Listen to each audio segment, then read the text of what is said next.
Good afternoon. First of all, greetings to all of you on the Indian Independence Day. It is great to see how the country has really responded towards this Azadi Ka Amrit Mahotsav call and the celebrations which are happening, and especially the initiative on Har Ghar Tiranga. If you look at how we have been able to mobilize and garner the support across India, it gives us a lot of hope and a lot of promise for what we could potentially do as a nation.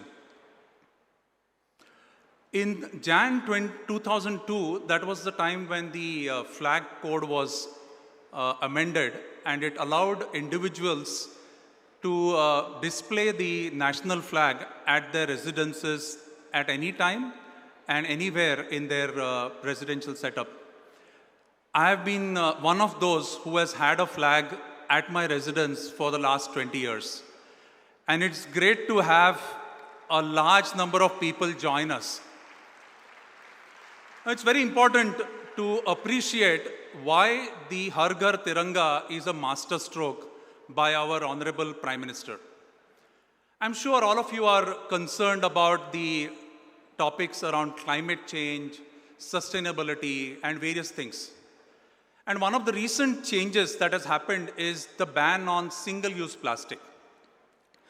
By driving the Har Ghar Tiranga initiative, one of the biggest things which has happened is every household has had the opportunity to have a flag at home which potentially they can use year on year and avoid the need for buying plastic-based flags which are used once and thrown away the next day.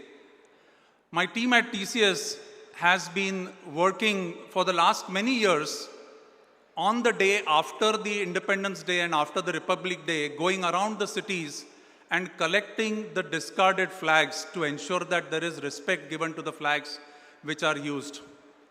And we are very happy that this initiative will make a lot of difference. I think this is the essence of governance. Without having to really state the purpose, getting something done in a way that it makes such a huge impact in a country like ours, where if you tell them we are doing this for sustainability, half the people will turn around and look at somewhere else. Whereas doing this is something which I think is inherent and a very innovative way in which governance should be really done. I'm very happy that MIT WPU has taken very big steps around sustainability, and I congratulate all the faculty members and especially the institution for having a lot of focus on this particular topic. And I strongly believe that if we really have to build the next wave of development in India, we have to focus on sustainability. And the development has to be inclusive, it has to be scalable, and it has to be sustainable. Let me share with you some stories and some very interesting experiences that I have seen, and I will try to relate these things to what really governance means in this context. Over the last 20 to 25 years, I have been very closely associated with many of the community initiatives that I do through my volunteering at TCS, IEEE, the Maratha Chamber of Commerce, and other associations that I have been very closely involved with. And I keep getting to hear about some amazing stories and amazing high-impact work that people do. One such story is of a school in tribal India. And the reason I'm picking up tribal India is because many of us, by default, only think India as urban India and rural India. And we forget that there are hundreds of millions of people living in tribal India. And this school is north of Thane. It is a place called Pashtepada, and there is a school teacher by the name Sandeep Gund. And something very interesting happened in that school. The kids who are not coming to school suddenly started coming to school very regularly. And everybody was inquisitive as to what really is this teacher doing. And this teacher had found a very innovative way of teaching the kids using a laptop, showing them learning content on a digital medium. Something very interesting was happening over there. The parents started to look at the kids who didn't want to go to school and watch TV the whole day, suddenly have started going to school. And the parents then started participating in what is required by the teacher. And they went ahead contributing 500 rupees each. And the entire school had then multiple tablets where they could actually educate the kids in a digital manner. One of the noted social activists saw that, and he took the story to the President of India. And the President of India invited this teacher and asked him how they could help him. And then he got a larger number of tablets, investment done in that school. That particular initiative, with the type of support and the momentum it has got, has now been replicated in many, many schools across the state of Maharashtra. And it is about good governance, is about finding that pocket of excellence and being able to scale it up to a level that it can make a very high impact. And these are the type of things which students like you should do as part of your rural immersion, your tribal exposures and things like that. Because anywhere you go in India, you will find there is innovation happening at a grassroots level. It is leaders like you who have to pick up those pockets of excellence and take it to the right levels. Many of us who come here to interact with you can potentially be your channel to take some great idea and make it even bigger. And that is a contribution you can make towards good governance. The second story I want to tell you about is something very, very close to my heart. And it is something which Prime Minister Modi talked about on the Independence Day speech on 15th of August, 2014. And I'm sure many of you have heard that speech and appreciated the Swachh Bharat mission that he launched.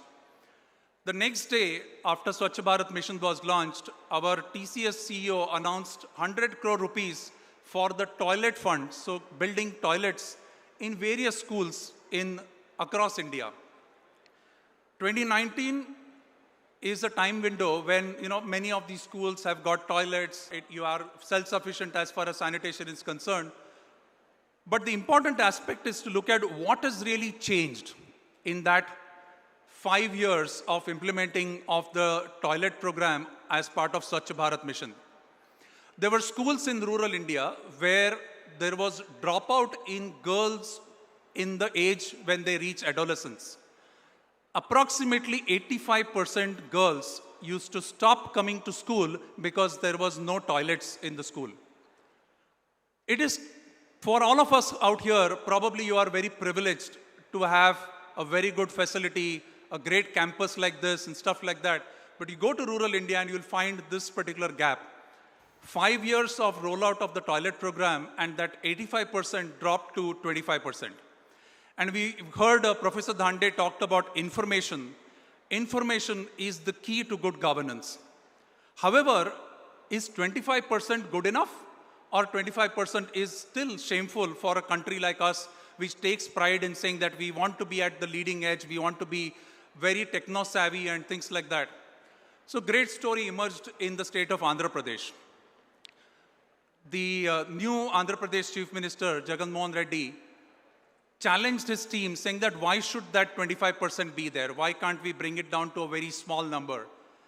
And we were talking about 45,000 schools in the state of Andhra Pradesh.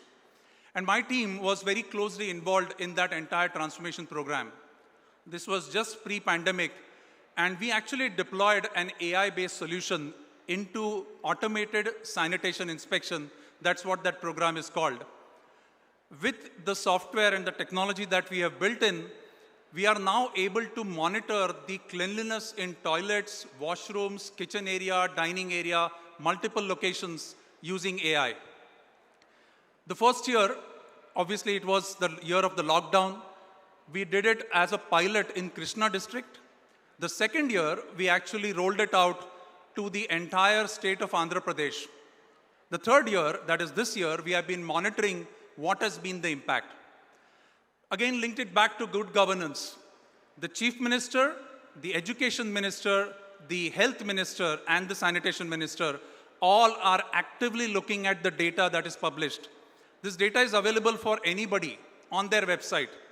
At 10 a.m., you get a dashboard which has all 45,000 schools, quality of sanitation available online, and you can take action on it. This, for you, is good governance. Good governance is also about looking at what is the type of impact you have made. We were tracking the dropout rate of girls from the school. On an average, they predicted that 120,000 girls drop out in that year because of poor sanitation. This year, only 25,000 kids have dropped out of school. A phenomenal impact. And obviously, it could also be because of the COVID year and things like that. But we have seen additional enrollment of about 6 lakh girls in the school. Now this, as an impact, now you can probably link up to that speech of 2014 and what deep meaning did it have towards what is happening in the state of Andhra Pradesh. However, good governance is also about picking up that pocket of excellence which is in Andhra Pradesh and ensuring that this gets replicated across India. Why should it only be for the girls of Andhra Pradesh and why can't it be replicated across India? That is the gap that we still need to address and see how we can actually scale this up. The couple of other examples I want to share and highlight. 2017, Dr. F.C. Kohli, who was the founder director of TCS, in a meeting with a couple of us, expressed his concern that we are doing a lot of technology work for our customers, various stuff that we have done across India, be it the payments, be it the Passport Seva Kendra, be it the Ayush healthcare system and things like that. But he said, you guys are not doing anything for the farmers. 2018, we actually launched an initiative through IEEE Pune section. We formed a group called Special Interest Group on Affordable Agriculture. And we picked up the toughest of regions in Maharashtra, which is the Marathwada region. And we decided to focus on 2 districts, Beed and Parbhani, and to look at latest of technologies to be deployed to help the farmers in using the state-of-the-art technology in farming. We didn't just stop there. We actually looked at developing leadership at the grassroots level. And the Sarpanch of Hatola village in Beed district is a role model for us. He has picked up some of these things and been able to replicate some of the ideas in a very effective manner. And the results of it were seen when the lockdown happened and the type of impact that they could create. On the other side of this program was a very interesting experiment. Many of the students in engineering colleges have absolutely no clue of what technology is required for agriculture. Despite of the fact that 50% or more of the students who come to colleges in India are from the farming background. However, most of the colleges do not necessarily have a focus on agriculture and agri-tech, and as a result, there is a gap. So we decided to launch affordable agriculture labs in about many colleges in Pune. And Rahul Karad sir was kind enough to inaugurate one of the labs right here in MIT WPU. And we have today 12 labs across Pune, which are working very closely with farmers in trying to resolve and address some of these solutions. Where does good governance come from? Good governance come about tracking these type of initiatives. We took this to the government of Maharashtra, and they have been aware of what are the type of things which we are doing. They keep a tab on it. I had had the opportunity to meet Mr. Gadkari a few months back, and he asked me about the type of things that we have been able to do and how we can potentially scale up. I think these are the type of opportunities when we have these pockets of excellence, how can we scale up and how does the government take responsibility of ensuring that if there are certain things which are developing, how can it be taken up and developed at scale? And I highlight this specifically with all of you because all of these things which I do are not my day job. This is my social responsibility as an Indian to look at what difference I can make with my core knowledge of technology. I have been a technologist for the last 32 years. I have been at TCS. I have been fortunate enough to do various type of roles, work with various technology partners, startups, various customers. But if I don't use this knowledge for the benefit of my country and my countrymen, I would probably regret that I could not make a difference with the knowledge that I have. So I encourage all of you, while you are students, be aware of what is happening in this country. And there are some amazing stories. The entire vaccination program, which is there, is a fantastic lessons in excellence. If you actually study the entire the way the pandemic was handled, and specifically the way the entire technology enablement was done, even countries most advanced like a UK or a US did not have these type of technologies in a very seamless manner. Again, links back to the Sustainable Development Goals. Not a single paper was printed for a certificate which was required. Everything was digital. This is the power of what digital can really do.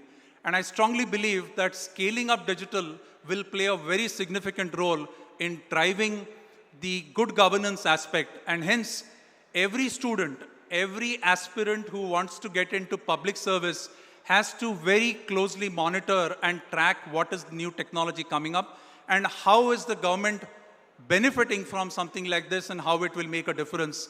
So it's good to look at what are the things that our country has done so far.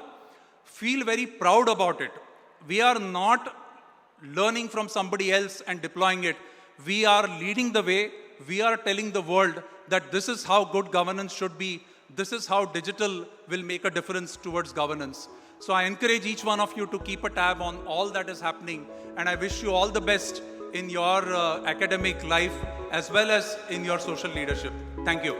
Thank you very much, Dinanath Kholkar ji.